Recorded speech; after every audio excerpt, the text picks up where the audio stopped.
नमस्कार दोस्तों। 2024 की लोकसभा चुनाव आ गए हैं। वोट देने से पहले ध्यान से सोचें, क्योंकि आने वाले 5 साल आपके निर्णय पर निर्भर करेंगे। राजनेता आपके सामने सिर झुकाते हैं ताकि वो वोट प्राप्त कर सकें। कुछ लोग जाति, समाज या धर्म के नाम पर आपसे वोट मांगने आएंगे।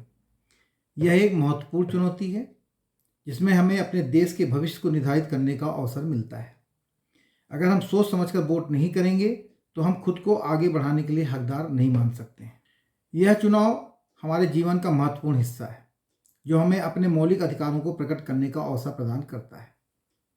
इस लोकतंत्र में हमारा वोट हमारी ताकत होती है जो हमें समाज के उत्थान और विकास में सक्रिय भागीदार बनाता है।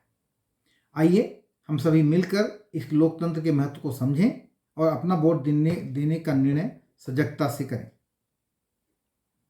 सजगता के साथ साथ जिम्मेदारी के साथ भी करें। इस लोकतंत्र को मजबूत बनाने के लिए हम सभी को अपना योगदान देना होगा। लेकिन हमारा आज का यह विषय नहीं है कि आप किसे वोट दें या ना दें। यह आपका अपना निजी निर्णय है जो केवल आप ही लेंगे। वोट किसी और का नहीं, आपका अपना खुद का है। वोट देने के बाद यह सुनिश्चित अवश्य करें कि आपने अपने मनपसंद के कैंडिडेट को ही वोट दिया है। मैं आपको बताना चाहता हूँ कि अगर आप पहली बार वोट देने जा रहे हैं या फिर आप पर किसी प्रत्याशी को वोट देने का दबाव बना हुआ है, चाहे वो परिवार के द्वारा हो, चाहे दोस्त यारों के द्वारा हो या समाज के द्वारा हो, तो वोट करने में अपनी स्वतंत्रता का उपयोग करें।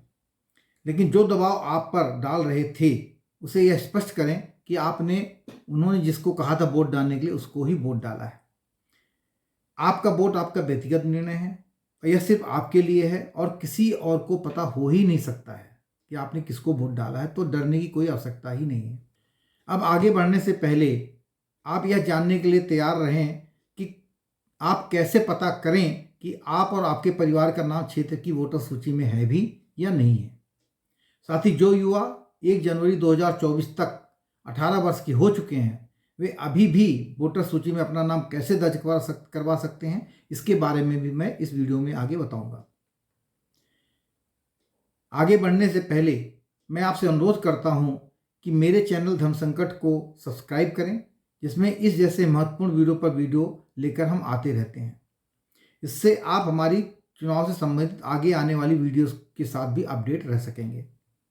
इस वीडियो को अपने रिश्तेदारों, दोस्तों और परिचितों के साथ साझा करें ताकि वे भी अपनी वोटर स्थिति जांच सकें कि उनका नाम वोटर सूची में दर्ज है या नहीं है, और अगर नहीं है तो वो वोटर सूची में अपना नाम दर्ज करवा सकें। कई लोग यह मानते हैं या कहते हैं कि उनका नाम पिछली बार की वोटर सूची में था और अभी कुछ दिन पहले तो कोई चुनाव हुआ, चाहे नगर निगम का हो, चाहे विधानसभा का हो, चाहे जिसका भी हो। लेकिन मैं आपको बताना चाहूँगा कि कोई जरूरी नहीं है कि आपका नाम वोटर लिस्ट में अभी भी हो सकता है वोटर सूची से आपका नाम काट दिया गया हो, क्योंकि वोटर सूची में निरंतर परिवर्तन होता रहता है और समय समय पर सरकार द्वारा सर्वे भी करवाया जाता है। आपके घर आने वाले सर्वे कर्मी आपकी अनुपस्थिति में आपके पड़ोसी से आपके बारे में छानबीन करते हैं। अब मान लीजिए आपके पड़ोसी ने आपका नाम नहीं बताया सही ढंग से कि आप कहाँ हैं, क्या हैं, और उनको नहीं पता चल पाया, तो वह आपका नाम वोटर सूची से हटवा देंगे। इसलिए अपने वोट डालने के अधिकार को सुरक्षित रखने के लिए आप अपना और अपने परिवार का नाम वोटर सूची में बैठे बैठे घर से ही ऑनलाइन चेक कर सकते हैं, यदि आपके पास स्मार्टफोन है तो। इससे आपको बाद में इस बात का पछतावा नहीं होगा कि आपने अपना महत्वपूर्ण वोट नहीं डाला। तो आइए आपको हम बताते हैं कि आप कैसे अपना नाम आपके क्षेत्र के वोटर लिस्ट में है या नहीं घर बैठे पता कर सकते हैं, यदि आपके पास स्मार्टफोन है। और सबसे पहले उसमें आप गूगल को खोलें या फिर आप क्रोम भी खोलकर गूगल उसमें सर्च पर डाल सकते हैं। गूगल में उसमें सर्च बार में जाकर electoralsearch.eci.gov.in डालें, जैसा कि मैं अब आपके स्क्रीन में अपने फ़ोन में डालकर आपको दिखा रहा हूँ। क्योंकि आप में से कुछ लोगों को इंग्लिश की स्पेलिंग लिखना समझ में ना आता हो,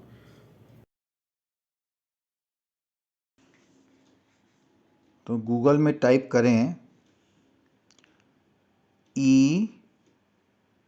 .ecci.gov.in और इस सर्च में इसको सर्च कर दें।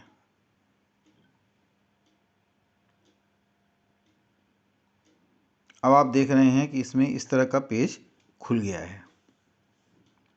अब इसमें 3 प्रकार से आप अपनी वोटर आईडी लिस्ट आपके इलेक्टोरल रोल में या वोटर लिस्ट में है या नहीं, इससे पता कर सकते हैं। पहला है विवरण द्वारा खोजें, आपको स्क्रीन में दिख रहा होगा। दूसरा है EPIC द्वारा खोजें। EPIC होता है आपका वोटर कार्ड। और तीसरा है मोबाइल द्वारा खोजें। मोबाइल द्वारा वो लोग खोज सकते हैं जिनका मोबाइल जो है इलेक्शन कमीशन में रजिस्टर्ड है। अब आप नीचे आएंगे तो आप देखेंगे इसमें सबसे पहले पूछ रहा है कि सेलेक्ट योर स्टेट, आपका राज्य कौन सा है। तो आप उसमें जब क्लिक करेंगे तो देखिए अब राज्य की बहुत सारी लिस्ट निकल आई है। अब आप अपने राज्य को ढूंढने के लिए इसको ऊपर नीचे कर सकते हैं। जैसे हमारा राज्य हरियाणा है तो हमने हरियाणा को क्लिक करना है। किसी का गुजरात है, किसी का गोवा है, हिमाचल प्रदेश, जो राज्य आपका है आपको उस राज्य में क्लिक करना है। क्योंकि मैं हरियाणा का हूँ तो मैं हरियाणा क्लिक कर रहा हूँ। अब उसके नीचे देखिए तो भाषा पूछ रहा है, भाषा का चयन करें, सेलेक्ट लैंग्वेज। तो इसमें हम क्या करेंगे, इसमें हम जाके क्लिक कर देंगे हिंदी को। अगर आपने अपना स्टेट कर्नाटका चुना है तो वहाँ पे भाषा में हिंदी के स्थान पे कन्नड़ लिखा आएगा। अगर आपने तमिल चुना है, तमिलनाडु, तो तमिल लैंग्वेज इसमें लिखा आएगा। तो जो राज्य का जो भाषा आधिकारिक भाषा है वो भाषा यहाँ लिखी आएगी। अब आप इसको और स्क्रॉल करें अगर ऊपर तो नीचे लिखा हुआ है पर्सनल डिटेल्स। पर्सनल डिटेल्स में आप देखें सबसे पहले पूछ रहे हैं कि प्रथम नाम, मध्य नाम, आपका पहला नाम और बीच के नाम दोनों फुल नेम और मिडिल नेम आपको यहाँ टाइप करना है। अब आप ये इंग्लिश में भी टाइप कर सकते हैं और आप अपनी जो भाषा है चुना है आपने उसमें भी टाइप कर सकते हैं। हम इसको अपनी भाषा में अगर हम टाइप करना चाहते हैं तो हम अपनी भाषा में टाइप करते हैं। यहाँ मैं हिंदी में टाइप कर रहा हूँ। तो ये देखिए मैंने हिंदी में अपना पहला नाम टाइप कर दिया और फिर हमने दूसरा नाम टाइप कर दिया। उसके बाद फिर इसको स्क्रॉल करें तो उपनाम यानी सरनेम आपका क्या है, तो सरनेम में हमने अपना सरनेम टाइप कर दिया, खरे। ठीक है जी। इसके बाद और स्क्रॉल करें ऊपर की तरफ तो आप देखेंगे रिश्तेदार का प्रथम नाम लिखा है, रिलेटिव फर्स्ट नेम, जिसमें आपको या तो अपने पिता का नाम लिखना होगा या अपने हस्बैंड का नाम लिखना होगा। अगर महिलाएं शादीशुदा हैं तो वो अपने पति का नाम लिखें और अगर लड़कियां हैं तो अपने पिता का नाम लिखें। इसी प्रकार हर पुरुष जो है वो पिता का नाम लिख सकता है। तो मैं अपने पिता का नाम लिखने जा रहा हूँ। तो इसको भी हमने देखिए लिख दिया, भैरव दयाल। यहाँ भी नीचे जो है फिर उसके बाद उसका भी सरनेम यानी रिश्तेदार का उपनाम क्या है वो लिखना है। तो हमने KHA मतलब खरे लिख दिया, हिंदी में लिख दिया। जिनके जो अगर आपको करना क्या है कि आप हर हालत में अपने पास अपना आधार कार्ड जरूर रखें, क्योंकि स्पेलिंग का यहाँ बहुत महत्व है। अगर आपकी स्पेलिंग गलत हो गई तो आप किसी भी हालत में इसमें सर्च नहीं कर पाएंगे। तो स्पेलिंग जो भी आधार कार्ड में लिखा हुआ उसी प्रकार लिखें। इसको फिर हम ऊपर स्क्रॉल कर रहे हैं। अब देखिए अगला कॉलम आ रहा है सेलेक्ट बर्थ डिटेल, यानी आपकी जन्म तिथि सेलेक्ट करनी है। सबसे पहले ऊपर देखिए डेट ऑफ बर्थ यानी जन्म तिथि के लिए कॉलम बना हुआ है। उसके नीचे आप देखेंगे तो आयु के हिसाब से है। अब ऐसा है कि आपको अगर अपनी जन्म तिथि पता है तो आप जन्म तिथि इसमें टाइटल में इसमें डाल सकते हो। जैसे ही इसको बॉक्स को आप क्लिक करेंगे आप देखिए यहाँ लिखा आ गया, आज का दिन गुरुवार है, 7 मार्च है और ऊपर 2024 लिखा है। अब आपका जन्म तो मानी बात है, आप सर्च कर रहे हैं तो 2024 के तो होंगे नहीं आप। तो ऐसी स्थिति में आपने जो सबसे ऊपर 2024 लिखा है उसको आपने क्लिक कर दिया। क्लिक कर दिया तो देखिए अब ये पूरे वर्ष का उसमें वो निकल आया, 2024, 23, 22, 25 इस प्रकार ऊपर भी है। तो आप अपना बर्थ ईयर जो है साल जो है वो आप सेलेक्ट कर लें। जैसे मेरा साल 60 है तो मैंने 1960 सेलेक्ट कर लिया। अब देखिए मार्च का कैलेंडर पहले से खुला हुआ है, आपका जन्मतिथि किसी और दिन भी हो सकता है। हमारा 31 मार्च है तो हमने 31 मार्च रख दिया, ठीक है। अब इसको नीचे लिखा हुआ है सेट करें, क्योंकि मैंने भाषा हिंदी में लिखी है, आप वाले में आपकी भाषा आएगी, तो यहाँ मैंने इसको सेट कर दिया। अब देखिए 31 मार्च 1960 इसमें आ गया। अब आप स्क्रॉल करें, अगर मान लो आपको अपनी डेट ऑफ बर्थ नहीं याद है तो आप नीचे वाला आयु वाला सेलेक्ट करके इसमें अपनी जो आज की उम्र है वो लिख सकते हैं। तो आज की उम्र हमारा 64 बनता है, हमने 64 लिख दिया। लेकिन ऐसा जरूरी नहीं है कि आपका जो मतलब उम्र आपने लिखा है वह उससे खोज हो जाए, कारण कि इलेक्शन कमीशन ने आपके यहाँ की वोटर लिस्ट कब तैयार की है उसके आधार पे उम्र आगे पीछे हो सकती है। हमने 64 करके लिखा है और आगे देखते हैं 64 में आता है नहीं आता है। उसके बाद देखिए नीचे आ रहा है सेलेक्ट जेंडर, यानी आप कौन है, पुरुष हैं, महिला हैं या तृतीय लिंग यानी कि किन्नर हैं। तो हमने इसमें पुरुष में क्लिक कर दिया, ठीक है जी। अब ये नीचे और नीचे स्क्रॉल करें ऊपर तो लिखा आ रहा है कि आपका ज़िला कौन सा है। तो आपका जो भी ज़िला हो आपके राज्य का, उसको आप जब उस बॉक्स में क्लिक करेंगे तो आप देखेंगे यहाँ लिखा हुआ आ रहा है, हमारा गुड़गांव है, हमने गुड़गांव कर दिया। आपके यहाँ का जो आपका ज़िला हो वो आप सेलेक्ट कर सकते हैं। उसके बाद फिर पूछ रहा है विधानसभा निर्वाचन क्षेत्र, उसको जब हम क्लिक करेंगे तो देखिए हमारे यहाँ 4 विधानसभा क्षेत्र हैं हमारे ज़िले में। आपके ज़िले में 2 भी हो सकते हैं, 3 भी हो सकते हैं, 8 भी हो सकते हैं, 10 भी हो सकते हैं। ये अब उसके आधार पर तो सबके नाम अपने आप आ जाएंगे। अब हमने इसमें देखो 4 नाम आए थे, 4 नाम से हमने गुड़गांव को सेलेक्ट कर लिया क्योंकि हम गुड़गांव विधानसभा क्षेत्र में हैं। उसके बाद आप और नीचे आए तो लिखा आपको दिख रहा है कैप्चा कोड। अब कैप्चा कोड को भरने के लिए आप उसके नीचे जो बॉक्स है उसको क्लिक कर दें। कैप्चा कोड असल में क्या है, ये कंफर्म करने के लिए कि ये कंप्यूटर अपने आप नहीं भर रहा है, इसलिए ये कैप्चा कोड दिया जाता है।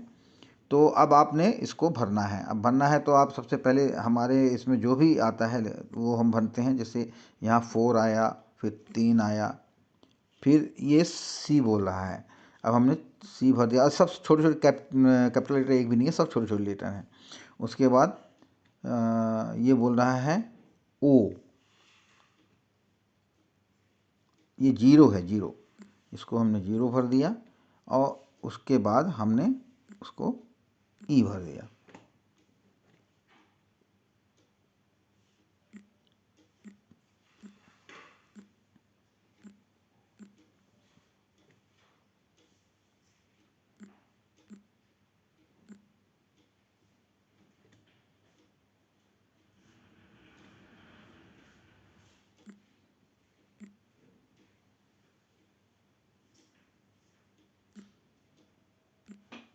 गलत हो गया था, हमने दोबारा भरा है।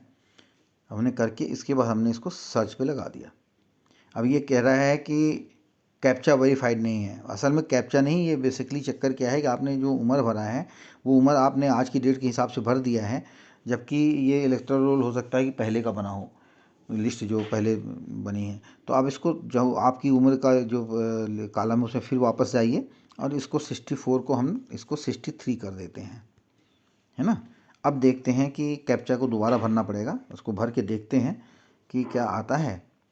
तो हम इसको फिर दोबारा भर रहे हैं, 6IWSV0। अब हम सर्च कर रहे हैं। ये देखिए हमारी लिस्ट, हमारा नाम आ गया। इसमें बकायदा दिखा रहा है, इसमें हमारा वोटर आईडी कार्ड नंबर दिखा रहा है, नाम दिखा रहा है, इसमें उम्र दिखा रहा है, वो हमारे पिताजी का नाम दिखा रहा है, हर स्टेट दिखा रहा है, उसके बाद आपका ज़िला दिखा रहा है, फिर कौन सी असेंबली कंस्टिट्यूंसी है हमारी, विधानसभा क्षेत्र कौन सा है वो दिखा रहा है। फिर देखिए किस पार्ट में हमारा है तो ये भी दिखा रहा है। पोलिंग स्टेशन दिखा रहा है कि हमको बूथ अगर वोट डालने जाना है तो कौन सा बूथ है हमारा, वो भी दिखा रहा है। और हमारा उस वोटर लिस्ट में सीरियल नंबर क्या है उसमें भी ये दिखा रहा है। तो ये सारी जानकारी देखिए आपको इससे प्राप्त हो गई। तो यह था पूरा जो है वोटर लिस्ट में अपना नाम कैसे सर्च करें, जो आपको हमने धीमे धीमे करके बताया है, जिससे कि आप आसानी से कर सकें। कुछ लोग कह रहे थे कि सर इतना डिटेल में बताने की आवश्यकता है। तो भाई ऐसा है, सब लोग उतने अंग्रेजी के जानकार नहीं हैं, पढ़े लिखे कम हैं, इसलिए हमने एक एक इंग्लिश की स्पेलिंग की जो इलेक्टोरल सर्च वाला था उसको हमने एक एक करके बताया। कुछ लोग हो सकता हंस भी रहे हो मन में कि क्या सबको बुद्धू समझ रखा है, तो बुद्धू किसी को नहीं समझ रखा है, बट ज़्यादातर महिलाएं या जो लोग कम पढ़े लिखे हैं या जिनको अंग्रेजी की खास जानकारी नहीं है उनके लिए ये इम्पॉर्टेंट था। तो ये तो आपको हमने सर्च करके दिखा दिया।